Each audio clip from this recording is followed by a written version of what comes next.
श्री गणेशाय नमः। या श्री स्वयं सुकृतिनां भवनेश्व लक्ष्मी पापात्मनां कृतधियामृदेषु बुद्धि श्रद्धा सतां कुलजनम प्रभवश्य लज्जा तां त्वां नतास्म परिपालय देवी विश्वम। सर्व दर्शक मित्रों सुप्रभात, जय श्री गणेश। વી ટીવીની વિશેષ રજૂઆત ભવિષ્ય દર્શન કાર્યક્રમ। મિત્રો, જ્ઞાન આધ્યાત્મિકતા અને જ્યોતિષના ત્રિવેણી સંગમમાં હું ડોક્ટર મહેન્દ્ર પંડ્યા આપનું હાર્દિક સ્વાગત કરું છું। મિત્રો, જ્ઞાનની વાત કરવી છે। શુક્રવારના દિવસે શું એવું કરીએ કે જેના કારણે લાભ થાય, શુક્રવારના દિવસે શું કરવાથી નુકસાન થાય। શુક્રને શા માટે મજબૂત ગ્રહ માનવામાં આવે છે? શુક્ર પૃથ્વીનો સૌથી નજીકનો ગ્રહ હોય તો દાંપત્ય જીવનમાં શુક્ર કઈ રીતે જોઈ શકાય, આ વાત કરીશું આપણે દિન વિશેષની અંદર। 12 રાશિના જાતકોનો આજનો દિવસ કેવો રહેશે, શું કરવાથી લાભ થાય, શું કરે તો નુકસાન, કયા મંત્રનો જાપ, શેનું કરવું જોઈએ દાન, શુભત્વને આપવાવાળી વાત અને આપના પ્રશ્નોના જવાબ। આજ તો ટપાલો પણ લેવાની છે, જેટલી લેવાય એટલી ટપાલ। આમ તો બહુ આપનો પ્રેમ છે, ટપાલો બધી ખૂબ આવી છે, પણ જેટલી લેવાય એટલો તો પ્રયત્ન કરીશું આજના દિવસ માટે। તો ટપાલો માટે પણ તમે તૈયાર રહેજો, જેને લખીને મોકલી છે એ લોકોને જવાબ પણ આજે આપીશું। પણ શરૂઆત કરીએ પંચાંગથી। તદેવ લગ્નમ સુદિનમ તદેવ તારાબલમ ચંદ્રબલમ તદેવ વિદ્યાબલમ દેવબલમ તદેવ લક્ષ્મીપતે તે દ્રિયુગમ સ્મરામી। મિત્રો, 24 જાન્યુઆરી 2025 ને આજે વાર છે શુક્રવાર, અને એમાંય પોષ મહિનાના કૃષ્ણ પક્ષની તિથિ છે 10મી તિથિ। નક્ષત્ર છે અનુરાધા, મતલબ વીછુડો ચાલી રહ્યો છે, પણ પેટનો વીછુડો હોવાના કારણે વીછુડો દોષકારક નથી મનાતો। વૃદ્ધિ નામનો યોગ બની રહ્યો છે આજે, અને વિષ્ટિ કથા ભદ્રાકરણ છે। વૃશ્ચિક રાશિનો ચંદ્રમા છે। અક્ષર જેના ન અને ય છે, તો વૃશ્ચિક રાશિવાળા જાતકો માટે આજનો દિવસ મંગલમય રહેશે। સાથે સાથે જે કોઈ જાતકોનો જન્મ થાય એની વૃશ્ચિક રાશિ રહેશે, ન અને ય અક્ષર ઉપર એનું નામ રાખવાનું રહેશે। એકંદરે આજનો દિવસ પંચાંગની દ્રષ્ટિએ આ પ્રમાણે શુદ્ધતાને આપવાવાળો દિવસ છે। જય ગણેશ। હવે આપણે વાત કરીએ મિત્રો દિન વિશેષની। દિન વિશેષની અંદર વાત કરવી છે, આજે શુક્રવાર છે તો શુક્રની વાત કરીએ। ચહેરા ઉપર વગર મેકઅપે જો ચમક હોય તો સમજી લેવાનું શુક્ર પ્રધાન છો તમે। તમે જ્યારે બોલો ત્યારે ચારું હાસ્ય, કોઈ પણ વ્યક્તિ તમારી સાથે વાત કરે અને એ સમયે ચહેરા ઉપર એક તમારા હળવું મુસ્કાન જો આવી જાય, અને વાત કરતા પહેલા એક હળવું મુસ્કાન તમારા ચહેરા ઉપર આવી જાય, જેને આપણે ચારું હાસ્ય કહીએ છીએ, અને આ ચારું હાસ્ય તમારા ચહેરા ઉપર જો ચમકતું હોય તો સમજી લેવાનું તમે શુક્ર પ્રધાન છો। કોઈ પણ કાર્યને વિવેક સભર કરવાનું હોય, ચોખ્ખાઈ ઉપર ધ્યાન રાખવાનું હોય, ગમતી વસ્તુ હોય તો સ્વીકાર કરવો, કદાચ ન ગમતું હોય તો થોડો સમય રાહ જુઓ, અને ગમતી વસ્તુને પ્રાપ્તિ માટેના પ્રયત્ન કરવા। આ જો વસ્તુ તમારામાં છુપાયેલી અંદર ક્યાંક હોય તો તમે માનજો શુક્ર પ્રધાન છો। કોઈ પણ કળા હોય, કોઈ પણ પ્રકારની તમારી પાસે એક આવડત હોય અને એનો તમે સારામાં સારો ઉપયોગ કરી શકો। તમને સારું ગાતા આવડે છે, સારું વગાડતા આવડે છે, અરે સારું સાંભળતા આવડે છે સંગીત, તો પણ એમ કહેવાય છે કે તમે શુક્ર પ્રધાન છો। તો શુક્ર કાવ્ય શુક્ર રેતા શુક્લાંબર, શુક્રને સામાન્ય રીતે એમ કહેવાય છે, આમ તો ભૃગુ ઋષિના સંતાન તરીકે શુક્રની આપણે ભૃગુ શ્રેષ્ઠને ઉપમા આપીએ છીએ। તો એ સમયે આ શુક્ર આપણા જીવનની અંદર આ રીતની સફળતા અને સુખાકારી પ્રદાન કરે છે। આ મેં વાત કરી આપણે બાહ્ય વાતની। હવે શુક્રવારે સામાન્ય રીતે શુક્રનો વાર માનવામાં આવે છે, અને એટલા માટે યા દેવી સર્વભૂતેષુ લક્ષ્મી રૂપેણ સંસ્થિતા નમસ્તસ્યે નમસ્તસ્યે નમસ્તસ્યે નમો નમઃ। શુક્રવારના દિવસે લક્ષ્મીજીની પૂજાનું વિશેષ મહત્વ બતાવવામાં આવે છે। તો લક્ષ્મીજીનો મતલબ તો આ થાય કે તમારા ગજવામાં જો પૈસા પડ્યા હોય, તમારી તિજોરીમાં જો પૈસા પડ્યા હોય, તમારા બેંકમાં પૈસા પડ્યા હોય, તો તમારા આખા ચહેરા ઉપર, તમારા કર્મક્ષેત્રની અંદર, તમારા બોલવા ચાલવામાં બધામાં ફેર પડી જાય। હા, પણ નાણાં વગરનો ના થયો, નાણે ના થલાલ। અમુક વ્યક્તિના તમે જોજો ગજવામાં કશું ના હોય તો એનું મોઢું જઈને કહી દે કે આની પાસે કંઈ છે નહીં। શું કામ? કે આ વસ્તુ ક્યારેક ને ક્યારેક મને તમને આ શુક્ર સમજાવે છે, ક્યારે આપણે એને વધારવું, ક્યારે એને ઓછું કરવું। બધી જ વસ્તુ તમે જોજો, શુક્ર શું કરશે, સવારમાં તમને સારો સૂટ પહેરાવડાવશે, ઉપર ટાઈ લગાવડાવશે, સારા મોજા સારા બૂટ તમને પહેરાવડાવશે, બરાબર? શુક્ર તમને આ કરશે। તો મતલબ સૌંદર્ય, બીજાને ગમે છે એ વસ્તુને કરવું, અને એટલા માટે કદાચ આપણા ટાગોરજીએ કીધેલું છે કે સૌંદર્ય મેળવવા માટે સુંદર બનવું પડે। તો અહીંયા આ સુંદરની જે વાત છે, જે આજે જીવનની અંદર એક સુવાસની વાત છે મિત્રો, અને શુક્ર દ્વારા પ્રાપ્ત થાય છે। તો આવો શુક્ર મને તમને જીવનમાં ક્યારે સફળતા અપાવે, જન્મકુંડલીમાં રહેલો શુક્ર શું પરિણામ આપે છે મને તમને। તો એક તો વાત આ છે કે શુક્રવારે શ્રીયંત્રની ઉપાસના જે વ્યક્તિ કરે છે એને જીવનમાં ખૂબ જ સારી સફળતાની પ્રાપ્તિ થાય છે। વિદ્યાર્થીને સારી વિદ્યાની પ્રાપ્તિ થાય, ધનની ઈચ્છાવાળાને ધનની પ્રાપ્તિ થાય, સંતાન સાથે સાથે સમાજ, કુટુંબ અને પરિવારની પ્રીતિમાં વૃદ્ધિ થાય, પતિ અને પત્નીના દાંપત્ય જીવનમાં એક સારો પ્રેમ પ્રાંગરે, અને એના કારણે દાંપત્ય જીવનની સારી સુખાકારી ઉત્પન્ન થાય। કોઈ પણ કાર્ય જ્યારે કરીએ ત્યારે ઘણી વખત આપણા જેનું મન માદું હોય ને જગતમાં બધું માદું દેખાય, પણ શુક્ર પ્રધાન વ્યક્તિઓને લગભગ માદું ના દેખાય. ગમે ત્યાંથી ગમે તે પોતાનું એક વ્યવસ્થા શોધી લેતા હશે. તો આ શુક્રની જો વાત કરવાની હોય મિત્રો, તો શુક્રવારે લાભ કયા રીતે થાય આ વસ્તુ આપણે વિચારવી પડશે. હકીકતમાં તમને કહું, સંપત્તિના કારક તરીકે આપણે શુક્રને કલ્પના કરીએ છીએ. શુક્ર એમ કહેવાય છે 11મા સ્થાનમાં યોગકારક બનતો હોય છે. શુક્ર તમને આમ ત્રિશળાય 3, 6 અને 11મા સ્થાનમાં આમ તો કોઈ પણ ગ્રહ અશુભત્વને આપે, પણ શુક્ર અહીંયા 11મા સ્થાનમાં યોગકારક બનતો હોવાના કારણે એને સારામાં સારી સફળતાની પ્રાપ્તિ થાય. જીવનના મધ્યાયુ પછી કહેતા 30-32 વર્ષ પછી એના જીવનમાં એક સારો ભાગ્યોદય થાય. અને આ શુક્ર એને ખૂબ સારી સંપત્તિ પ્રદાન કરે. આ શુક્ર 6ઠ્ઠા સ્થાનમાં હોય ત્યારે શત્રુઓ દ્વારા પીડા તો અનુભવાય, પણ સાથે સાથે એમ કહેવાય છે કે સારા સુખની અનુભૂતિ કરાવડાવે છે. દેહ ભાવમાં રહેલો શુક્ર પોતાના આત્મબળના આધારે, પોતાના સ્વકર્મના આધારે પૈસો કમાય છે. 4થા સ્થાનમાં જયારે આ શુક્ર પડ્યો હોય ત્યારે લાગણીશીલ સંબંધો ખૂબ સારા એના હોય છે. અને સંબંધોને ઘણી વખત નથી કહેતા કે ભાઈ પૈસો ભલે આ જતો રહેતો, પણ સંબંધો ના બગડવા જોઈએ. તો આ સંબંધોને ન બગડવાની પાછળનું મૂળ કારણ આ શુક્ર પડ્યો છે. પણ અતિ ભલોના બોલનો અતિ ભલોના ચૂપ, અતિ ભલોના બરસનો અતિ ભલોના ધૂપ. ક્યારેક ક્યારેક શુક્ર આ મંગળ સાથે જયારે 4થા સ્થાનમાં તમને જોવા મળે ત્યારે વધારે પડતો લાગણીશીલ સ્વભાવ પણ વ્યક્તિને પરેશાન કરતો જોવા મળે છે. મારાથી આવું ના કહેવાય, હું આવું કહું તો સામેલાને કેવું લાગશે, ના આ વસ્તુ તો મારાથી નહીં થાય. આ શુક્ર મંગળ પ્રધાનવાળા વ્યક્તિઓ 4થા સ્થાનમાં જયારે લાગણીના સ્થાનમાં જયારે શુક્ર મંગળ સાથે બેઠેલો હોય ત્યારે પોતાની પાસે આવડત હોવા છતાં સામેના વ્યક્તિને મોટો કરે અને એના કારણે ક્યાંક ને ક્યાંક એને સહન કરવાનું આવે. તો આ શુક્રની અનુભૂતિ આ રીતે પણ આપણે જોવી પડે છે. તો સંપત્તિનો કારક શુક્ર કેવી રીતના અને સારા પરિણામ પ્રાપ્ત કરાવડાવે. બીજી વસ્તુ તમને કહું, ઘણી વખત તમે જોજો, આપણે અંગ્રેજો જયારે અહીંયા હતા ત્યારે એ મોટા ભાગે શુક્રવારનો ઉપયોગ વિશેષ કરતા હતા. સોમથી શુક્ર નોકરી કરે, શનિ રવિ રજા કરે. અત્યારે પણ બીજા દેશમાં તમે જાઓ તો મોટા ભાગે આવું તમને જોવા મળે છે કે સોમવારથી શરૂ કરે અને શુક્રવાર સુધી જ સારામાં સારા જે બધા કામ કરવાના બધા કરી લે અને શનિવારે ઘરના કામ કરે, રવિવારે આનંદ ભોગવે. આપણે જ એક એવા છીએ 24 કલાક રાત દાડો કામ કર કરીએ છીએ. ઘણી વખત તો જે ધંધો કરતા હોય સપનામાં ધંધા વિશે વિચાર કરતા હોઈએ. બરાબર, શું કામ કે આપણે ધંધાને છોડતા જ નથી. સામાન્ય રીતે એવું કહેવાય છે કે ધંધાને ધંધાના સ્થાનના, પરિવારને પરિવારના સ્થાનમાં, કુટુંબને કુટુંબના સ્થાનમાં, વ્યવહારને વ્યવહારના સ્થાનમાં જ્યાં કરતા હોય ત્યાં છોડી દેવું જોઈએ. સારું પાત્ર ભજવવાવાળો કલાકાર જયારે પાત્ર એનું પૂરું થાય પછી એ પોતે જગ્યા છોડી દેતો હોય છે, પછી પોતાનો જે ઓરિજિનલ જે છે એમાં આવી જતો હોય છે. પણ આપણે તો 24 કલાક ધંધા કરતા હોય, ધંધામાં પડ્યા હોય. રાત્રે 10:30 મોબાઈલ નાખીને આપણે શું લેવું શું દેવું આ તે વાતો કર. શું કામ કે શુક્ર આપણો કમજોર હોય ત્યારે આ વસ્તુ બની શકે છે. મિત્રો, શુક્રને સામાન્ય રીતે તમે જોજો, શુક્રવારના દિવસે એમ કહે છે ખટાશ ના ખાવી જોઈએ. કોઈ પણ ખાટી વસ્તુઓ શુક્રવારે ના ખાવી જોઈએ. તો શુક્રનો મતલબ ખટાશ, ખટાશનો મતલબ જીવનની અંદર ક્યારે ખટાશ ના આવી જોઈએ. જીવનની અંદર ખટાશ ક્યારે આવે? દહીં દૂધ કોઈ દાડો ભેગા રખાય? ભેગા કરાય? ના કરાય. કારણ કે હા, દૂધની અંદર 2 ટીપા દહીં નાખી દો તમે તો એને મેળવણ કહેવાય. અને એના કારણે દૂધને પણ દહીં બનાવી શકાય એવી દહીંમાં તાકાત ખરી. મતલબ શુક્રમાં આ તાકાત ખરી કે સારી રીતે સુખાકારી પ્રાપ્ત કરાવડાવે. ચાહે આધિદૈવિક હોય, ચાહે આધિભૌતિક હોય, ચાહે આધ્યાત્મિક હોય.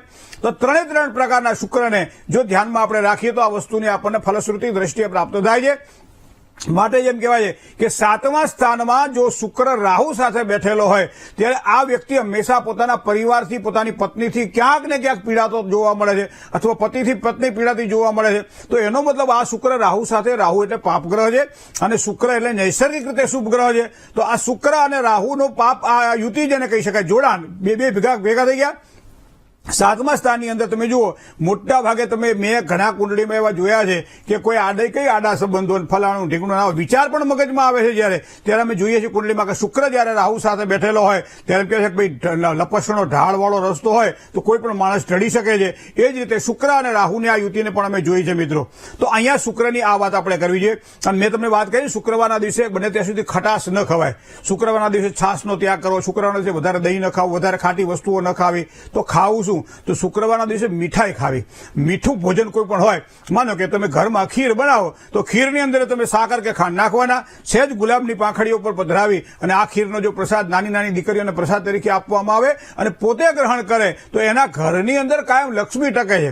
લક્ષ્મીનો મતલબ થાય શાંતિ અને સુખાકારી. લક્ષ્મી એટલે ખાલી પૈસો નહીં. જેના ઘરમાં પૈસો વધારે આવી ગયો તો પૂછો, કારણ કે આ તો નાવમાં પાણી આવ્યા જેવું છે. જ્યાં સુધી નાવ પાણીમાં ચાલતી હોય ત્યાં સુધી વાંધો નથી આવતો, પણ પાણી જયારે નાવમાં નળમાં પ્રવેશ કરે ત્યાં નાવડીને ડૂબાડે છે, એમ અતિ સંપત્તિ પણ માણસને પરેશાન કરે છે.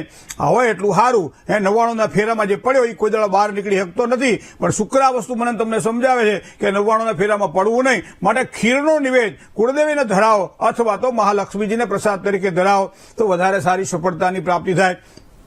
બીજી વસ્તુ, તમે જેવું ખાઓ ને એવું ગાઓ. જો મીઠું તમારું ભોજન હોય તો વાણી કેવી હોય? તો મીઠી વાણી હોય. તો મીઠી વાણી જેની હોય ને સમાજમાં હંમેશા પ્રિય હોય છે. તો આવો આ શુક્ર મને તમને મીઠી વાણી આપશે. મતલબ કળા અને સૌંદર્યનો કારક શુક્ર તમે જોજો, એના ચહેરા પર તમને પ્રસન્નતા જોવા મળશે. કોઈ ગાયક જયારે ગાતો હોય ત્યારે કાં તો આંખ બંધ કરીને ગાતો હોય છે અથવા પ્રજાની સાથે પ્રજાની તાલ મિલાવીને ગાતો. શું કામ? કે એનું અસ્તિત્વ જે છે પોતાના અસ્તિત્વને ઓગાળી નાખે છે. એનું નામ શુક્ર છે. દાંપત્ય જીવનમાં જયારે શુક્ર ભળે ત્યારે પણ પોતાના અસ્તિત્વને ઓગાળી શકે છે. વ્યવસાયની અંદર શુક્ર ભળે ત્યારે વ્યવસાયની અંદર પોતાના જે કહેવાય પોતાની બધી બુદ્ધિ છે, જ્ઞાન છે, એને ઓગાળી નાખતો હોય છે. જે ક્ષેત્રની અંદર શુક્ર પાવરફુલ હોય તે હંમેશા સારી સફળતાની પ્રાપ્તિ થાય. બીજી વસ્તુ તમને કહું, આપણે મોટા ભાગે તો આપણે નથી કરતા, બાકી બહારના દેશોમાં તમે જાઓ શુક્રવારના દિવસે નખ કાપી નાખે, શુક્રવારના દિવસે વાળ કપાવવા માટે શુક્રવારને ધ્યાનમાં રાખે. બીજું શુક્રવારના દિવસે આ બધી સેવિંગ બેંક બધું શુક્રવારે કરે. અને એનો મતલબ એવો થાય કે તમારા શરીરને સ્વચ્છ રાખો. શુક્રવારના દિવસે શરીર મલિન ના રાખો. અત્યારે શિયાળાનો દાડો છે એટલે ઘણા બધા તો નાતાય નહીં હોય. સવારમાં 11, 12, 11:30 થોડો સૂરજ તપવા દો પછી નાશું. આવા તો ઘણા આપણા જો આ તો જે કામ કરતા નીકળી જાય બરાબર છે, બાકી ખાટલામાં મોજ કરીને પડ્યા હોય કે નાશું સેફ જેમ સૂરજ ચડ. ના, શુક્રવારના દિવસે તો આ ધંધો કરવો જ નહીં. શુક્રવારે તો સવારમાં પહેલા ઉઠીને સ્નાન કરી લેવું. કારણ કે જો શુક્રને બળવાન બનાવો છે, ઘરમાં લક્ષ્મીની જરૂર છે. પછી કહેતા નહીં કે લક્ષ્મીજી ટકતી નથી. શુક્રવારે સવારમાં વહેલા ઉઠીને પહેલા તમે સ્નાન કરી લ્યો છો, મતલબ શરીરને પવિત્ર બનાવો છો. નખ હોય, વાળ હોય, જે કંઈક આવ્યું એ બધી વસ્તુઓ શુદ્ધ કરો છો. બીજું ઘણી લોકોને અત્તરનો શોખ હોય છે, ઘણી લોકો સુગંધિત દ્રવ્યોનો શોખ હોય છે, તો એ પણ શુક્રવારના દિવસે વિશેષ ઉપયોગ કરે તો એને સારી સફળતા મળે. બીજી સૌથી વધારે વિશેષ તમને વાત કરું, શુક્રવારના દિવસે પાણી ગરમ કરો, એમાં થોડી ફટકડી નાખો અને ફટકડીના પાણી વડે જો તમે કોગળા કરો તો એમ કહે છે શુક્ર તમારો બળવાન થાય છે. અથવા તો ફટકડીનો ઉપયોગ તમે જ્યાં અનુકૂળતા હોય ત્યાં કરી શકો છો. થોડી ફટકડી પાણીમાં નાખી એ પાણી વડે પણ તમે સ્નાન કરી શકો છો મિત્રો. તો ફટકડીનો અહીંયા સારો અર્થ પણ શુક્રવારના દિવસે આપણને જોવા મળે છે. બરાબર, તો આ બધી વસ્તુઓ શુક્રવારના દિવસે જોઈએ. શ્રીમ રીમ શ્રીમ કમલે કમલાલયે પ્રસિદ્ધ પ્રસિદ્ધ શ્રીમ રીમ શ્રીમ મહાલક્ષ્મી નમઃ. આ મંત્ર છે એ મહાલક્ષ્મીજીનો મંત્ર છે. તમારા ઘરની અંદર દરેક પૂજાના સ્થાનની અંદર 5 દેવતાઓ હોવા જોઈએ. એ ગણપતિ હોય, કુળદેવી હોય, ભગવાન શ્રી વિષ્ણુ હોય, ભગવાન શ્રી શિવ હોય, બરાબર છે, અને ભગવાન શ્રી સૂર્યનારાયણ હોય. અને છઠ્ઠા દેવી તરીકે એમાં લક્ષ્મીજીની સ્થાપના કરતા હોય છે. અને લક્ષ્મીજીની સ્થાપનામાં હંમેશા શ્રીયંત્રનો ઉપયોગ કરીએ, ચાહે મેરુપુષ્ટ હોય, ચાહે કુર્મપુષ્ટ હોય, અથવા તો ગ્રહસ્થી છે, ઘરની અંદર પૈસો ટકતો નથી તો એને હંમેશા પોતાના અંગૂઠાથી નાનું એવું શ્રીયંત્ર સ્ફટિકનું લેવું અને પિત્તળ અથવા તાંબાના પાત્રની અંદર એને મૂકી અને નિયમિત એની પૂજા કરવી. નિયમિત ન થાય તો દર શુક્રવારના દિવસે એની પૂજા કરવી. કઈ રીતે પૂજા કરવી? તો એક પાત્રની અંદર થોડું કંકુ લઈ લો, એની અંદર થોડી હળદર ઉમેરો, એની અંદર થોડા ચંદન નાખો, થોડાક ચોખા પધરાવો. 4 વસ્તુ ભેગી કરો: કંકુ, હળદર, ચંદન અને ચોખા. આ 4 વસ્તુ ભેગી કરો. ડાબા હાથની અંદર તમે રાખો. જમણા હાથની જે ગ્રાસ મુદ્રા કહેવાય, આ 2 આંગળીનો અંગૂઠો, એના વડે થોડું થોડું લઈ અને શ્રીયંત્ર ઉપર જયારે પૂજા કરો તો દૂધથી ભગવાન માતાજી ઉપર અભિષેક કરો. અભિષેક કરી શુદ્ધ કરો અને ત્યારબાદ એમ કહેવાય છે ધૂપ દીપને નિવેદ કરો.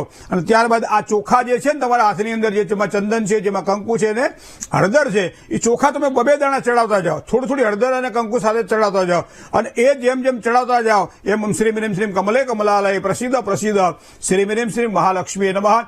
અથવા માનો કે આ મંત્ર આપણને થોડો લાંબો પડે છે તો રીમ મહાલક્ષ્મી નમઃ આ મંત્રનો જાપ પણ કરી શકાય છે. ગ્રહસ્થાશ્રમની અંદર પતિ અને પત્ની દાંપત્ય જીવનમાં ક્યાંક વિખવાદો ઉભા થતા હોય, સંતાનોની બાબતમાં ક્યાંય પીડા ઉભો થતી હોય, ત્યારે રીમ માંગલ્ય લક્ષ્મીએ સિદ્ધિમ દેહી દેહી નમઃ આ મંત્રનો જાપ પણ કરી શકાય છે. જેને પોતે કંઈક કરત થઈ ગયું હોય, દેવું વધી ગયું હોય, અથવા તો કોઈ પણ પ્રકારના ટેન્શનો મગજની અંદર કામ કરતા હોય, ત્યારે ઓમ રીમ શ્રીમ નમઃ આ મંત્રનો જાપ કરી અને એ ચોખા અને સાથે બધું ચડાવી શકે છે. ઘણી બધી વસ્તુઓ મહાલક્ષ્મીજીના આશીર્વાદથી ફળ પ્રાપ્તિ સ્વરૂપે આપણને મળે છે. પણ શુક્રવારના દિવસે એમ કહેવાય છે કે આ વસ્તુ કરવી જોઈએ. હવે તમે જયારે બધું પૂરું કરો, 108 વખત કરો, અથવા તો તમને જયારે જેવી અનુકૂળતા, જેવી તમને મોજ પડે, બરાબર, 1 માળા કરી શકાય, 3 માળા કરી શકાય, 5 માળા, એકી સંખ્યામાં માળા કરાય. ત્યારબાદ તમે એને સ્વચ્છ કરી દો, ચોખ્ખા પાણીથી નબળાવી દો અને પાછું પૂજાના સ્થાનમાં મૂકી દો. અથવા તો ઘરમાં તિજોરી હોય એમાં પણ શ્રીયંત્રને મૂકી શકાય છે. ધૂપ દીપ અને નિવેદની અંદર મેં કહ્યું પ્રમાણે ખીર લો, ખીર માતાજીને પ્રસાદ તરીકે ધરાવો અને પછી પોતે ખાઈ શકાય એટલી ખીર ખાઓ. બાકી ખીરનું નાની નાની દીકરીઓને તમે ખવડાવો અથવા પહેલા નાની દીકરીઓને ખવડાવો પછી પોતે ખાઓ. જે કંઈ કરવું હોય પણ લક્ષ્મીજીની પ્રાપ્તિ જેને જોઈતી હોય તો શુક્રવારે આ કરેલી ઉપાસના એને ખૂબ જ સારી સફળતાની પ્રાપ્તિ કરાવડાવે છે. હવે પેલું ચંદન, હળદર, ચોખા આ બધી વસ્તુઓ જે ધરાવેલી પડી છે અંદર અને શું કરશો, એક પ્લાસ્ટિકની બેગમાં લઈ લો, નાનકડી બેગ લઈ લો પાઉચવાળી, બરોબર છે. અને એ બેગમાંથી જ્યારે સવારમાં તમે સ્નાનાદિક કરવાથી પરવારો, માતાજીને દીવાબત્તી કરો અને ધંધે નોકરીએ જ્યારે વળગો ત્યારે એમાંથી થોડુંક એક લઈ અને પલાળી ડાબા હાથમાં લઈ લો, જમણા હાથમાં 2 ટીપા પાણીના નાખો, એને ઘૂંટી નાખો. ઘૂંટી અને પલાળીને પછી તમે એનું તિલક કરી લો. કારણ કે આ તો અમૃત છે મિત્રો, અને અમૃત હંમેશા શુદ્ધત્વ આપે છે. અમૃત હંમેશા એમ કહેવાય છે કે દરેક પ્રકારની સિદ્ધિ આપે છે અને માતાજીનો પ્રસાદ તો અમૃત ગણાય. તો આ તમે અહીંયા લઈ લીધું અને તમે લગાવી દીધું. હવે ડાબા હાથની અંદર તમારું જે પેલું જે પલાળેલું છે એટલે થોડુંક થોડું તો વધવાનું, તો એને પણ આ રીતે ડાબા હાથની અંદર ચાંદલો કરી દો, એટલે મોટું તમે કરી નાખો. કલાક, 2 કલાક કે 3 કલાક સુધી એને રાખજો તમે. પછી કદાચ ખાવા પીવામાં તકલીફ, કે ડાબા હાથનો ઉપયોગ તો આપણે કંઈ કરતા પણ આખો દિવસ રહેતો હોય વધારે સારું. બાકી ના રહેતું હોય તો 3-4 કલાકમાં પછી એને ધોવાનું રાખો. તો આ પ્રમાણે કરવાથી લક્ષ્મીજીની વૃદ્ધિ થાય. ઘણી વખત આપણે ગુલાબના પુષ્પ દ્વારા લક્ષ્મીજીની પૂજા કરતા હોઈએ છીએ, ઘણી વખત ગુલાબ જળના અભિષેક દ્વારા લક્ષ્મીજીની પૂજા કરતા હોઈએ છીએ. પણ આવા સમયે જો કદાચ આવડે તમને તો શ્રી સૂક્તનો પાઠ અચૂક કરવો જોઈએ. શ્રી સૂક્તમાં આમ તો મોટો ભાગ છે પણ 16 રૂચાઓ જે છે એ 16 રૂચાઓનો પાઠ કરી લક્ષ્મીજીની પ્રસન્નતા માટે પ્રાપ્તિ કરવી અને એ પ્રમાણે પણ લક્ષ્મીજીની પ્રસન્નતા થાય. કદાચ વધારે કોઈ દેવું વધી ગયું હોય, કરજ થઈ ગયું હોય, કોઈ મકાન મિલકતમાં રોકાણ થઈ ગયું હોય, છૂટતું ના હોય, અથવા તો કોઈ ખોટા રોકાણો થઈ ગયેલા હોય, અથવા તો કોઈની પાસેથી પૈસા લેવાના હોય, તો આવા વ્યક્તિઓએ કનકધારા સ્તોત્રનો જો પાઠ કરે તો પણ એમ કહે છે કે એને સારામાં સારી લક્ષ્મી પ્રાપ્તિની સફળતાની પ્રાપ્તિ થાય. તો મિત્રો આ શુક્ર ઘણી બધી વસ્તુઓ આપણને ચહેરા ઉપર પ્રસન્નતા પ્રદાન કરે છે અને ચહેરા ઉપર પ્રસન્નતા કરવાનું મૂળ કારણ લક્ષ્મી છે. લક્ષ્મી એટલે શ્રી આવે, લક્ષ્મી એટલે વૈભવ આવે, લક્ષ્મી એટલે પ્રકૃતિનું એક સારામાં સારું એક દર્શન આવે. તો આ જ દર્શન જો આપણે કરીએ ત્યારે આપણી કુંડળીમાં સમજી લેવાનું શુક્ર આપણો પાવરફુલ ના હોય તો પણ શુક્ર પાવરફુલ બને. માતાજીના આશીર્વાદ મળે તો શુક્ર આપણો મજબૂત થાય છે. જય ગણેશ. ચલો કોલર મિત્ર સાથે વાત કરીએ. હેલો. હેલો. જય ગણેશ મહેન્દ્રભાઈ. જય ગણેશ. હા, મારે મારા દીકરા માટે પૂછવાનું છે. જી. અને પેલા તમે કીધું હતું કે બૃહસ્પતિ શાંતિ પૂજા અને મહામંડળ પૂજા કરવાની, એ કઈ તિથિમાં હોય અને ક્યારે પૂજા કરવાની હોય? ગુરુવારે ગુરુવારે થાય.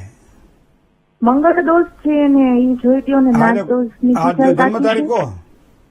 જન્મ તારીખ છે ની 6/1/2000. 6 અને નાગ દોષ વાળી 6/1/2000. 6/1/2000. અને મંગળવારે દીકરી લેવાની હોય, જોવાનું હોય એવું કઈ છે કે શું? એ કઈ જોઈ પણ પેલા મને પૂરું કહો તો ખરા. 6/1/2000 સમય છે સવારના 6 વાગે. પછી બેન એમ થાય હું પાછી કેતા ભૂલી જઈશ તો મારા પાછો ફોન કપાઈ જાય, એવું માનું તમારું છે? હા, મને ખબર ને. હવે મંગળવાળી છોકરી લેવી કે કેમ એવું તમારું કેવું છે ને? એટલે એને મંગળ છે? ના, કોને કીધું?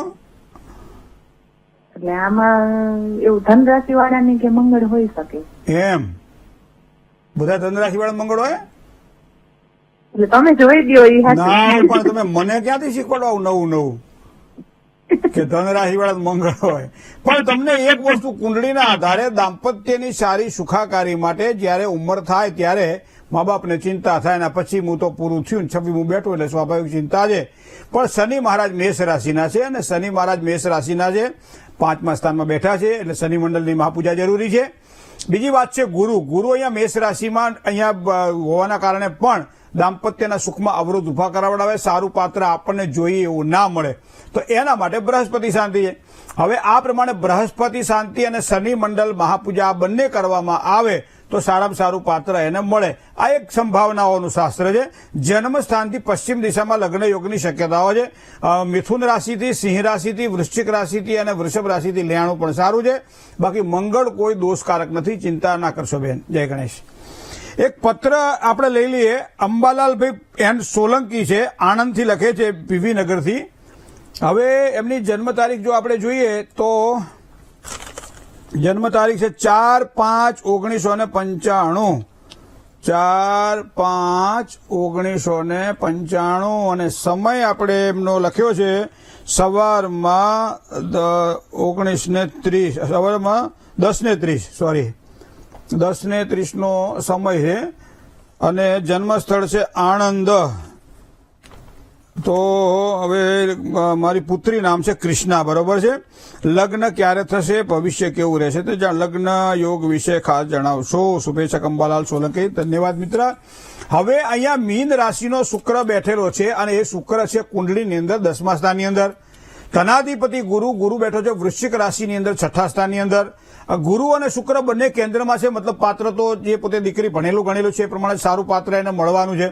પણ હવે 29 વર્ષ તો એને પૂરા થયા, એને 30મું વર્ષ બેઠું, તો એનો મતલબ લગ્નમાં વિલંબ થઈ રહ્યો છે. તો આવા સમયે તમે શેને ધ્યાનમાં રાખશો, તો પહેલા બે કહ્યું પ્રમાણે અહીંયા તમે શનિને ધ્યાન રાખો. તો શનિ અહીંયા કુંડલીમાં જો જોવા જઈએ તો એ કુંભ રાશિનો છે, ભાગ્યસ્થાનમાં છે, સારા પરિણામ આપશે. પણ બીજી વાત બૃહસ્પતિની ગુરુની, તો ગુરુ અહીંયા વૃશ્ચિક રાશિનો મતલબ મંગળની રાશિમાં બેઠેલો છે 6ઠા સ્થાનની અંદર. મતલબ ક્યારેક પોતાની પસંદગીનું પાત્ર જ્યારે ન મળે ત્યારે અસંતોષ રહ્યા કરે અને એના કારણે સમય લંબાય. તો એના માટે બૃહસ્પતિ શાંતિ આપણા શાસ્ત્રમાં બતાવવામાં આવેલી છે.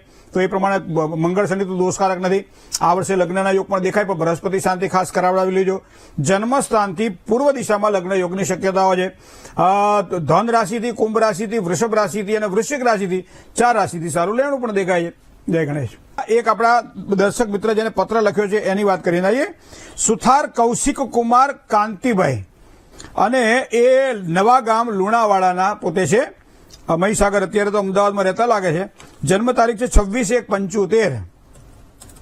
તો 26 જાન્યુઆરી 1975 સમય જન્મ 8:15 સવારમાં, 8 કલાક અને 15 મિનિટ સવારમાં જન્મ. અને લીંબડિયા ક્યાં આવ્યું ખબર નથી, બરોબર છે. નોકરી ધંધામાં પ્રગતિ કરવા માટે કયો નંગ પહેરો, બધા નંગ પહેરે તો બધા નોકરી ના લાગી જાય. કયો ઉપવાસ કરો ને, એ વાત સાચી તમારી. હવે કયા દેવની ઉપાસના કરવી તે જણાવશો. અમદાવાદમાં 25 વર્ષથી મકાનના યોગ મળતા નથી, ભાડાના મકાનમાં રહું છું. પોતાનું મકાન ક્યારે થશે તેના માટે શું કરું, બધું પૂછી નાખ્યું એક કુંડળીની અંદર. તો હવે 51 વર્ષમાં તો થયા, એટલે બરાબર તમારો પ્રશ્ન બરાબર છે. નોકરી ધંધામાં પ્રગતિ માટે ભાગ્યનો અધિપતિ એ બુધ છે. બુધ કુંડળીની અંદર શુક્ર સાથે જોડાયેલો છે, મતલબ બુધ અને શુક્ર એટલે કર્મસ્થાન અને ભાગ્યસ્થાનનો માલિક એક હોવાના કારણે એ રત્ન તો તમારે પહેરાય નહીં. હવે મકરાધિપતિ શનિ જે છે, શનિ કુંડળીમાં 6ઠા સ્થાનમાં બેઠેલો છે. તો એનો મતલબ એવો થાય કે લગ્નેશ પહેરી શકાય, લગ્નેશ શનિ આવે તો શનિનું રત્ન આવે નીલમ. તો નીલમ તમે ધારણ કરી શકો છો, પંચધાતુમાં વીંટી બનાવી અને જમણા હાથની બીજી આંગળીમાં પહેરી લ્યો. શનિ અને ચંદ્રનો વિષયોગ બની રહ્યો છે, વિષયોગના દોષનું વિધિપૂર્વક નિવારણ કરાવડાવી લ્યો.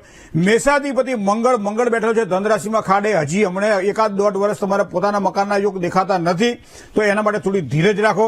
બાકી કુંડળીમાં ગ્રહો બધા સારા છે, પણ મને લાગે છે રત્ન ધારણ કરવું હોય તો નીલમનું ધારણ કરજો, શનિનું રત્ન ધારણ કરજો, ખૂબ સારી સફળતા અપાવશે. જય ગણેશ. પ્રશાંત કુમાર કાંતિલાલ, સ્ટેશન રોડ, નવસારીથી પૂર્વથી એમનો પ્રશ્ન છે. લગ્ન યોગ ક્યારે, ક્યાં, કઈ રાશિ, કઈ દિશા, યોગ્ય માર્ગદર્શન આપજો. જન્મ તારીખ છે 21/2/1992, બપોરે 3:30. શુક્રવારનો જન્મ છે. દરરોજ સવારમાં તમારો પ્રોગ્રામ નિયમિત 4 વર્ષથી જોઈએ છીએ. ખૂબ સરસ. પ્રશાંતભાઈ, હવે 32 વર્ષ તો પૂરા થયા, 33મું વર્ષ પણ હવે 1 મહિના પછી પૂરું થશે. તો હવે ક્યાં સુધી રાશિની દિશાઓ જોયા કરશો વાલા?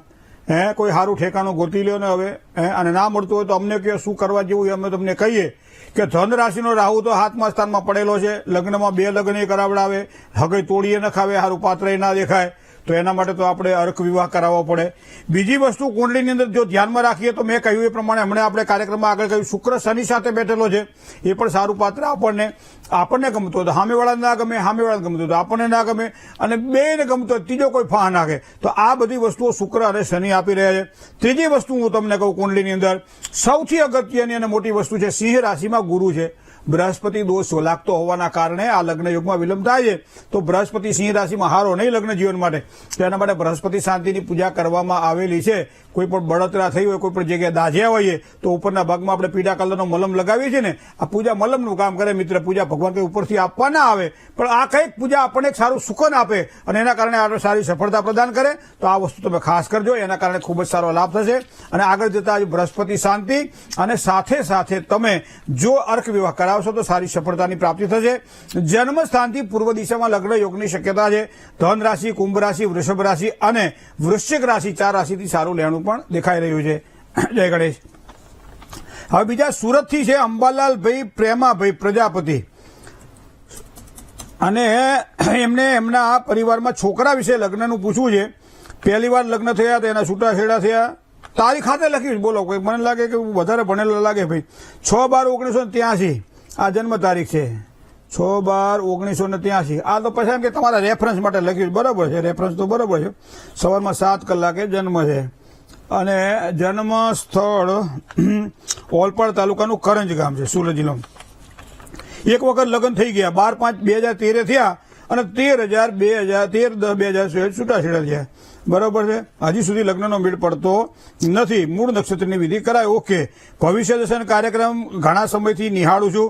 તમારી વાણી, તમારી સમજાવવાની રીત બહુ સરસ છે, ઘણું જાણવાનું મળે છે. લિખિત અંબાલાલભાઈ પ્રજાપતિ, સુરત. ખૂબ સરસ. હવે વાત કરીએ લગ્ન યોગની અંદર. એક લગ્ન થયા છે, બીજા લગ્ન ક્યારે થશે, કાંઈક એક છૂટાછેડા થયા. હવે જુઓ, તમે સારા કોઈ જ્યોતિષીને લગ્ન પહેલા, જો કે એવું નથી કે અર્ક વિવાહ કરાયા પછી લગ્ન બીજા ના થાય, એ તો ધાર્યું ધણીનું થાય, પણ આપણે મહેનત તો કરવી રહી. વૃષભ રાશિનો રાહુ બેઠેલો છે, 7મા સ્થાનમાં 2 લગ્ન કરાવડાવે, અને 2 લગ્ન કરાવડાવે એટલે બીજા લગ્નની અંદર પણ તમારે થોડું સકા, કે વૃષભ રાશિમાં રાહુ બહુ પ્રબળ બને છે. આપે તો ખૂબ સારું આપે, નહીં તો તકલીફ ઊભી કરાવડાવે. તો આ રાહુનું એક પ્રાધાન્ય સૂચન આપણને જો કાગળ, એનું કારણ તમને કહું, સૂર્યની પૂર્ણ દ્રષ્ટિ રાહુ ઉપર પડે. એકલો રાહુ એવો તો બરાબર છે, પણ સૂર્ય તો રાહુનો શત્રુ ગ્રહ છે, અને એના કારણે આ સૂર્ય રાહુની આ પ્રતિ જે યુતિ કહેવાય, જેને કહેવાય કે પરિવર્તન જે યોગ થાય, એ તો તકલીફ આપે. પણ એના માટે તો હજી અર્ક વિવાહ કરાવી શકો છો. બીજું, સૂર્ય અને કેતુ બેઠેલા છે દેહ ભાવની અંદર. ઉત્તમ ભાગ્યોદય માટે તેમજ લગ્ન જીવનની સારી સુખાકારી માટે તમે કેતુ અને સૂર્યના ગ્રહણ યોગના દોષનું નિવારણ કરાવડાવી શકો છો. મંગળ દોષકારક નથી, પણ શનિ તુલા રાશિમાં હોવાના કારણે પાત્ર ખૂબ જ સારું આપશે. શનિ શુક્ર સાથે જોડાયેલો છે, મતલબ એ પણ પાત્ર સારું આપે. હવે બૃહસ્પતિ વૃશ્ચિક રાશિમાં છે, તો વૃશ્ચિક રાશિનો ગુરુ સારો ને, મેં કહ્યું એ પ્રમાણે. તો બૃહસ્પતિ શાંતિ. આવ કેવું છે, ક્યારેક ક્યારેક મોટો શર્ટ હોય ને તો 2-3 બટન ટાંકવા પડે, બરાબર છે. અમુક કોટ હોય તો 2 જ બટન ચાલે, પણ આ શર્ટ હોય તો એ પ્રમાણે આ થોડી વિધિઓ બતાવી મેં તમને, એ પ્રમાણે કરાવડાવી લેજો. એક તો ગુરુ છે વૃશ્ચિક રાશિમાં, સૂર્ય કેતુનો ગ્રહણ યોગ છે, અને અર્ક વિવાહ છે. આટલું કરાવડાવજો, કદાચ નજીકના ભવિષ્યમાં સારી સફળતા આપણને પ્રાપ્ત થશે. જય ગણેશ. ચલો કોલર મિત્ર સાથે વાત કરી લઈએ. Hello hello hello. જય ગણેશ. જય ગણેશ. જય ગણેશ. જી. હા, મારા છોકરા માટે પૂછવું છે. હા હા. હા, એની જન્મ તારીખ છે 25/10/1996. 25/10/1996. હા. સમય રાતના 10:10. બરાબર. રાતના 10:10. જન્મ સ્થળ જન્મસ્થળ વેરાવળ, ગીર સોમનાથ. વેરાવળ, સોમનાથ. હા. શું પ્રશ્ન હતો? એમના નોકરી માટે હમણાં નોકરી કરે છે, કોમ્પ્યુટર એન્જિનિયર, એનોમિશિન, અને બીજી કંપનીમાં જવું હોય, એમાં ઇન્ટરવ્યુમાં પાસ થાય તો એમાં જઈ શકાય કે પછી આમાં સારું રહેશે? અને લગ્ન વિશે પૂછવાનું. અત્યારે તો જ્યાં નોકરી કરે છે ત્યાં જ એને કરવા દો, કારણ કે અત્યારનો સમય એના માટે સારો છે. કોઈ ફેરફાર કરવાની જરૂર દેખાતી નથી. ફેરફાર કરવા જેવો લાગતો તો હજી 1 વર્ષ રાહ જોવી પડશે, કારણ કે અહીંયા શનિ મહારાજ જે કુંડળીમાં જોઈએ તો મીન રાશિના છે, ઉત્તર ભાદ્રપદા નક્ષત્રના બીજા ચરણમાં છે, અને એ આવશે. આમ તો આ ચોથા મહિના પછી શનિ મહારાજ આવી જાય છે મીન રાશિમાં, પણ અંશાત્મક દ્રષ્ટિએ જોવા જઈએ તો હજી બીજા 6-8 મહિના બીજા, એટલે 8-9 મહિનાની ગણતરી તમે રાખો. પછી જો વિચારવું હોય તો વિચારજો. લગ્ન માટે શુક્ર કન્યા રાશિનો છે, તો સારા પરિણામ કદાચ ના આપે, થોડી ધીમી ગતિ સફળતા અપાવે. બીજી વસ્તુ મારે આપણે કહેજો, 29 વર્ષ ચાલે છે, રાહુ બેઠેલો છે, તો અર્ક વિવાહ કરવો પડશે. અને સૂર્ય તુલા રાશિનો છે, સૂર્યનું એક સારું રત્ન ધારણ કરવાથી સારી સફળતાની પ્રાપ્તિ થાય. શનિ ચંદ્રનો વિષયોગ પણ બની રહ્યો છે 10મા સ્થાનની અંદર. સ્થિરતાવાળી જોબ અને સારો પગાર જોઈતો હોય, અથવા આવકમાં વૃદ્ધિ જોઈતી હોય, તો શનિ ચંદ્રના વિષયોગનો દોષનું નિવારણ પણ થાય, કેતુ ચંદ્રના ગ્રહણ યોગના દોષનું પણ નિવારણ થાય, અને શનિ કેતુના શ્રાપિત યોગના દોષનું પણ નિવારણ થાય. જો કરાવો તો હારા ગૌરવ બાપાનો આશ્રય લઈને આ કરાવડાવી લેજો. કપડું ધોઈ નાખો, ઇસ્ત્રી કરો એટલે પહેરવું ગમે. એમ કુંડળીના ગ્રહો ક્યાંક ને ક્યાંક આપણને જ્યાં તકલીફ આપતા હોય ત્યારે આ રીતે પૂજા દ્વારા આપણે એને શુદ્ધિ કરી શકીએ છીએ. જય ગણેશ. પત્ર લઈ લઈએ. 2 પત્ર એમને એક જ ટપાલમાં લખ્યા છે, એક દીકરી માટે ને એક દીકરા માટે. સારું છે, 2 જણા ઘરમાં એમનું પોતાનું નથી લખ્યું, સારું કહેવાય. ભાઈ હા, પેલા દીકરી માટે પૂછ આપણે જાણી લઈએ. પાયલ. તો પાયલની જન્મ તારીખ છે 18/1/1998. 18/1/1998, અને સમય છે સવારમાં 6:10. અને જન્મ સ્થળ છે ખીલોસ, એટલે જામનગર. બરાબર, તો એની જન્મ કુંડળી પ્રમાણે સગાઈ માટે પૂછવાનું કેવું પાત્ર મળશે તો એ જણાવશો. બરાબર છે. દીકરી માટે સગાઈ કરવાની જો આપની અનુકૂળતા કેવી છે કુંડળી પ્રમાણે જો ધ્યાનમાં રાખીએ તો મિથુનાધિપતિ બુધ કુંડળીમાં બેઠેલો છે. સૂર્ય શુક્ર બેઠા સાથે પણ બુધ પાછળ છે, તો લગ્નમાં બુધ સારા પરિણામ આપશે. બીજા કુંડળીમાં કોઈ દોષ દેખાતા નથી. મંગળ એક ગુરુ સાથે જોડાયેલો હોવાના કારણે લગ્નયોગ 28 કે 31 વર્ષે કરાવડાવે, પણ એના માટે તમારે બૃહસ્પતિ શાંતિની પૂજા આપ કરાવડાવી શકો છો, જેનાથી સારી સફળતાની પ્રાપ્તિ થાય. અને બધું બુધવાર કરાવડાવજો, કારણ કે બુધ અહીંયા અધિશત્રુ બની રહ્યો છે. લગ્ન માટે બુધવાર થાય વધારે સારું છે. છોકરો થોડો ઊંચો અને પાતળો મળશે, ભણેલો ગણેલો મળશે, સારી નોકરી કરતો હશે. અને મિથુન રાશિ, સિંહ રાશિ, વૃશ્ચિક રાશિ અને વૃષભ રાશિ 4 રાશિથી લેણું પણ દેખાય છે અને પશ્ચિમ દિશામાં લગ્ન યોગની શક્યતાઓ પણ છે. હવે એમનો બીજો પ્રશ્ન દીકરા માટે છે. દીકરાનું નામ છે ભાવિક અને ભાવિકની જન્મ તારીખ છે 13/5/2009. 13/5/2009. સમય છે સવારમાં 11 કલાક અને 30 મિનિટે. જન્મ સ્થળ છે જામનગર. હવે અત્યારે મારો દીકરો ડિપ્લોમા મિકેનિકલ એન્જિનિયરનું ભણે છે, તો ભણવામાં ભવિષ્ય કેવું? બરાબર છે. બીજી વસ્તુ એ છે કે હવા વર્ષે ઘોડિયામાં નામ ભાર્ગવ રાખ્યું છે અને જન્મ દાખલામાં અને બધે અત્યારે ભાવિક છે, તો એમાં સાચું નામ કયા નામથી બોલાવીએ તો એ તો મહત્વનું છે નહીં મિત્રો. એનું કારણ કે ધન રાશિમાં તમે કોઈ પણ ભાર્ગવથી બોલાવો, ભાવિકથી બોલાવો, એમાં કુંડળીમાં કોઈ ફેર પડતો નથી. હવે તમને વાત કરું અભ્યાસ પછીની એની સફળતાની. મંગળ શુક્ર બેઠેલો છે, લક્ષ્મીયોગ કરી રહ્યો છે, મતલબ અભ્યાસ પછી ખૂબ સારો ભાગ્યોદયનો થાય અને ભાગ્યના બળે પોતાના ભણતરથી પોતે આગળ વધે ને સારી જોબ મેળવે. હવે બીજું, ભવિષ્યની અંદર એના નોકરીના કરતા ધંધાના યોગ પણ પ્રબળ બની રહ્યા છે. એનું કારણ તમને બતાવું કે સૂર્ય મેષ રાશિમાં ઉચ્ચત્વ ધારણ કરી અને 10મા સ્થાનમાં પિતાનો ટેકો મળે, પિતાનો સહકાર મળે અને એના કારણે આગળ વધી શકે. મીન રાશિનો શુક્ર છે, તો શુક્ર પાવરફુલ થઈ ગયો, તો એનો મતલબ એનામાં આવડત છે, પણ અત્યારે 2-4 વર્ષ ભણ્યા પછી પણ જો નોકરી કરે તો સારી સફળતાની એને પ્રાપ્તિ થાય. જય ગણેશ. બીજા એક કોલર મિત્ર સાથે વાત કરીએ. હલો. જય ગણેશ. જય ગણેશ. મારા પુત્ર વિશે પૂછવું છે. જન્મ તારીખ છે એની 24/11/2013. 24/11/2013. સમય સાંજે 7:45. 17:45. જન્મ સ્થળ જીરા. ક્યાં આવ્યું? સારકુંડલા તાલુકા. સાવરકુંડલા. તમે શું કરો છો? હું તો ખેતી કરું. હમણાં એમને મહાભારત જોવો છો શું? કેમ? તમે તમારા પુત્ર વિશે પૂછવા માંગો છો એટલે અભ્યાસી છે, કેવી રીતે રહેશે અને ગુસ્સો વાળો બહુ છે. શું પૂછવું છે? કોણ હવે હે? શું પૂછવું છે? એનો સ્વભાવ ખૂબ ગુસ્સાવાળો છે ને અભ્યાસમાં આગળ કારકિર્દી કેવી રહેશે? 12 વર્ષ થયા ને? હા, 12મું ચાલે છે ને? 3 નક્ષત્ર કુંડલીમાં ખરાબ માનવામાં આવે છે. એક નક્ષત્ર છે આશ્લેષા, જે નક્ષત્ર કર્ક રાશિનું છે, તો એ અહીંયા દેખાય છે. બીજું આવે છે વૃશ્ચિક રાશિનું, ત્રીજું આવે છે ધન રાશિનું. વૃશ્ચિક રાશિનું જે નક્ષત્ર આવે છે, ધન રાશિનું નક્ષત્ર આવે છે, એને આપણે જ્યેષ્ઠા અને મૂળ કહીએ છીએ. તો મૂળ નક્ષત્ર હોય, જ્યેષ્ઠા નક્ષત્ર હોય કે આશ્લેષા નક્ષત્ર હોય, આ 3 નક્ષત્રની પૂજા એમ કહે છે બાલ્યકાળમાં થઈ જવી જોઈએ. એમાં તો 27 કુવાના પાણી, 9 પ્રકારની વનસ્પતિ, આ બધી ઘણી બધી વસ્તુઓનું ભેગું કરવાનું, ગાયની પૂજા, બહુ જ એક આપણા ઋષિમુનિઓએ બહુ સરસ પદ્ધતિ બતાવેલી છે.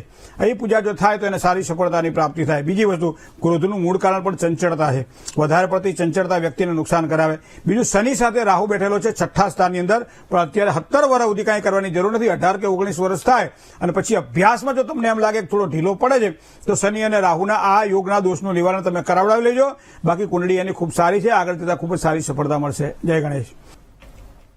જન્મ તારીખ તમારી છે તો ખૂબ ખૂબ શુભકામનાઓ. Happy birthday. દરેક પ્રકારની સુખાકારી આજમાં જે જન્મેલા છે એવા જાતકોને પ્રાપ્ત થવાના એક સારા યોગ દેખાઈ રહ્યા છે. અંકશાસ્ત્રને ધ્યાનમાં રાખીએ તો પણ એમ કહેવાય છે કે આગામી વર્ષ તમારા માટે સમૃદ્ધિવાળું તો રહેશે જ, પણ સાથે સાથે યશ અને માન અપાવવાળું પણ રહેશે. માનસિક ઉદ્વેગ કે ચિંતાઓ જે કંઈ સંઘરી રાખેલી હોય તે ખંખેરી નાખજો, કારણ કે નવો અવસર આવી રહ્યો છે કામ કરવાનો. નોકરિયાત વર્ગને સારી સફળતા મળશે. ધંધાકીય ક્ષેત્રમાં કામ કરવાવાળા વ્યક્તિઓને કોઈ નવી અને સારી ઓળખાણો થાય અથવા પૈસાના સારા રોકાણ થશે, જેના કારણે આગળ જતા ભવિષ્ય ઉજ્જવળ બનશે. વિદ્યાર્થીઓ માટે તો અભ્યાસમાં ખૂબ જ સારી સફળતા દેખાય છે.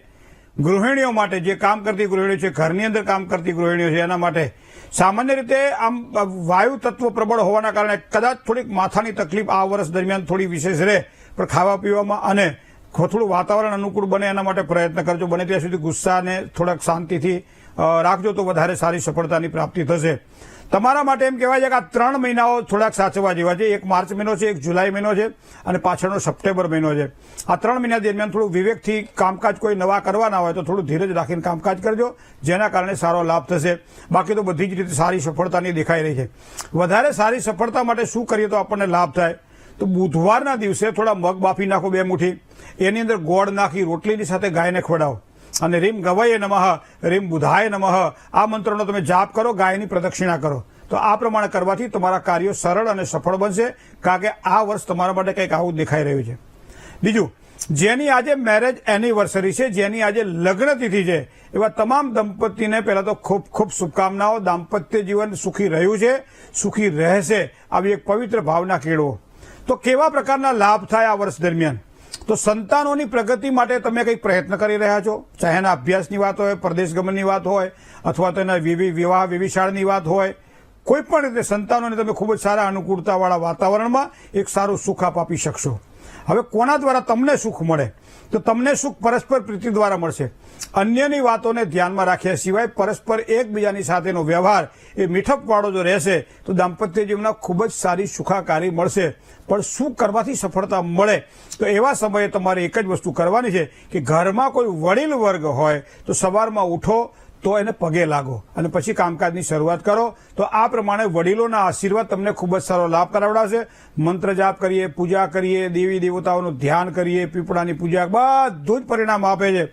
પણ ઘરમાં વડીલો હોય એની સેવા પણ એનાથી વિશેષ પરિણામો આપણને આ વર્ષ દરમિયાન આપશે. તો સફળતાનો એક નાનકડો રાજમાર્ગ તમારા માટે આ વખતે ખોલેલો છે. તકલીફો ક્યાં અનુભવાશે? કોઈ ખોટા રોકાણ ના કરતા બને ત્યાં સુધી, કારણ કે ખોટા રોકાણો કરેલા હશે તો નુકસાન થશે.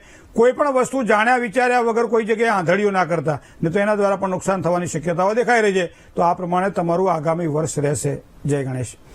તન્મે મનઃ શિવ સંકલ્પ મસ્તુ. શુભત્વની જો વાત કરીએ મિત્રો, તો આજનો શુભાંક જે છે એ 6 નો અંક છે. તો 6 નો અંક શુભાંક ક્યાં ક્યાં આવે? તો 6 આવે, 15 આવે, બરાબર છે, 24 આવે, આ બધા 6 ના અંકવાળા છે. તો આજના દિવસ માટે આ બધા અંકોને સારો લાભ થવાનો છે. કોઈ પણ વ્યક્તિને સારું કામકાજ કરવાનું હોય ત્યારે 2 રંગોને પ્રાધાન્ય આપવું આજના દિવસ માટે. એક કલર છે સિલ્વર કલર અને બીજો કલર છે દૂધિયો કલર. તો સિલ્વર અને દૂધિયો આ બંને કલર આજના દિવસ માટે ખૂબ જ સારો લાભ કરાવડાવશે. શુભત્વના સમયની વાત કરીએ તો સવારમાં 9 કલાક અને 31 મિનિટથી શરૂ કરો અને 10 કલાક અને 27 મિનિટ સુધીનો જે સમય છે કોઈ પણ સારા કામ માટે સારામાં સારો સમય ગણાશે. રાહુકાળનો વિચાર કરીએ તો સવારમાં 11 કલાક અને 1 મિનિટથી બપોરે 12 કલાક અને 31 મિનિટ સુધીનો સમય એ રાહુકાળ છે. રાહુકાળમાં કોઈ પણ નવા કામકાજની શરૂઆત ન કરવી. દક્ષિણ દિશા મિત્રો આજે ખૂબ જ સારો લાભ કરાવડાવશે. પણ અશુભત્વની વાત કરીએ તો અગ્નિ ખૂણો અને નૈઋત્ય ખૂણો થોડુંક સાચવીને કામકાજ કરવું પડશે. કોઈ પણ મુસાફરી કરવાની હોય, કોઈ પણ કામનો આરંભ કરવો હોય તો આ 2 દિશા ધ્યાનમાં રાખવા પડશે. વૃશ્ચિક રાશિ જેના અક્ષર ન અને ય છે, અને ધન રાશિ જેના અક્ષર ભ, ધ, ફ અને ઢ છે. તો વૃશ્ચિક અને ધન રાશિવાળા જાતકોએ આજે તન મન ધનથી સાચવીને કામકાજ કરવાનું રહેશે. જય ગણેશ. ચલો કોલર મિત્ર સાથે વાત કરી લઈએ. Hello hello hello. જય ગણેશ. જય ગણેશ મહારાજ. જી. આપણે વડોદરાથી વાત કરું છું. મારા માસીના છોકરા માટે પૂછવું છે. હા. આપણે એની જન્મ તારીખ છે 24/3/1991. 24/3/1991 સમય સાંજે 5:40. બરોબર. 5:40 જન્મ સ્થળ વડોદરા. વડોદરા. શું પ્રશ્ન હતો તમારા ભાણિયાનો? એમાં એવું છે ને મહારાજ કે એના કુંડળીમાં બધા મારા માસી એવું કે છે કે એમના કુંડળીના બધા દોષો નિવારણ કરાવેલું છે, જે શ્રાપિત યોગ ને જે બી છે એનું. હવે હમણાં લગ્ન યોગ માટે વિલંબ થયો છે તો એ માટે શું ઉપાય કરી શકાય? એમ એક જણો ડોક્ટરના ત્યાં ગયો ને તો બહાર બોર્ડ મારેલું કે નવા કેસના 500 રૂપિયા અને જૂના કેસના 200 રૂપિયા. તો પેલા થયું ડોક્ટરને હવે આટલા બધા તો ભીડ છે, એમાં 200 ને 500 માં શું ખબર પડશે હું જૂનો છું કે નવો છું? તો લાવો ને 200 રૂપિયામાં જે. એટલે પેલા આગળ કાઉન્ટર ઉપર કીધું એને રિસેપ્શનમાં કે ભાઈ હું જૂનો છું એમ કે. તો કે સારું જાઓ. એટલે 200 રૂપિયા પતી ગયું એનું કામકાજ. 500 રૂપિયાની જગ્યાએ 300 એમ થયું, હાશ 300 બચી ગયા. હવે અંદર ગયો, ડોક્ટરે કીધું કે ભાઈ શું પ્રશ્ન છે? તો એને બધા પ્રશ્નો કીધા એને. તો ડોક્ટર કે ફાઇલ લાવો. તો કે સાહેબ ફાઇલ તો ઘરે પડી રહી છે. એમ તો કે હા, થોડી ચકાસીને શું કહે ખબર છે, ફાઇલમાં જે દવાઓ લખી છે ને એ પ્રમાણે ચાલુ રાખજો, એનાથી સારું થઈ જશે. એટલે ઘણી વખત આ રોગ એ છે આપણો કે આપણે બધી પૂજાઓ કરી નાખેલી, કર્મો પ્રત્યે ધ્યાન નથી રાખતા, પૂજાઓ પ્રત્યે ધ્યાન રાખી અને એમાં પાછા બીજા કરે તો ઘણી વખત તો કે છોકરા તો કઈ કરશે ને, મારા તમે જે કરવું એ કરો. તો મહારાજના છોકરા કુંવારા હોય કદાચ, જો મહારાજ પૂજા કરતી જો બધી સફળતા મળતી હોય તો, પણ કર્મને એવા અધિકાર હશે મા ફલેશું કદાચ. તમને અહીંયા વાત બતાવું કે તમારે અહીંયા આજીવિકાનો જે માલિક જે છે એની વાત કરીએ આપણે, પછી સાથે દાંપત્ય જીવનની વાત કરીએ. બે વસ્તુ ખાસ ધ્યાનમાં રાખવાની હોય.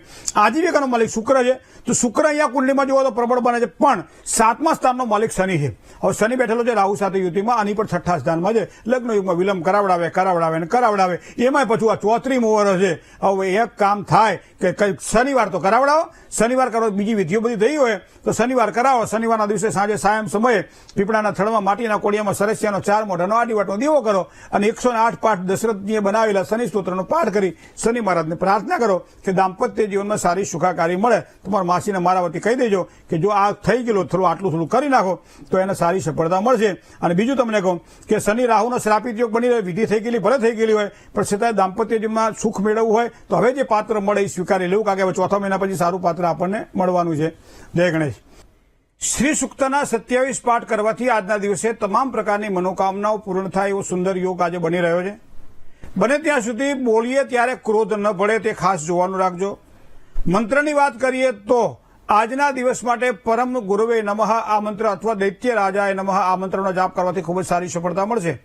ખીરનો પ્રસાદ બનાવીને એનું દાન કરવા આજના દિવસ માટે, એનાથી વધારે સારી સફળતાની પ્રાપ્તિ થશે. જય ગણેશ.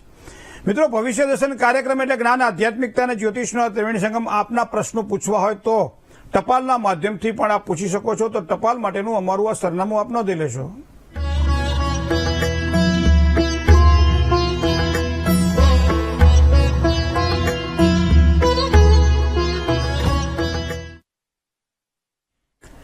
ભવિષ્ય દર્શન કાર્યક્રમ આજે બસ આટલું. આવતીકાલે નવા વિચારો સાથે ફરીથી પાછા મળશું. મને ડોક્ટર મહેન્દ્ર પંડ્યાને રજા આપશો. આપનો દિવસ મંગલકારી રહે તેવી શુભકામનાઓ ભગવાન ગણપતિના ચરણોમાં પ્રાર્થના. આપ સૌ સ્નેહી મિત્રોને જય ગણેશ.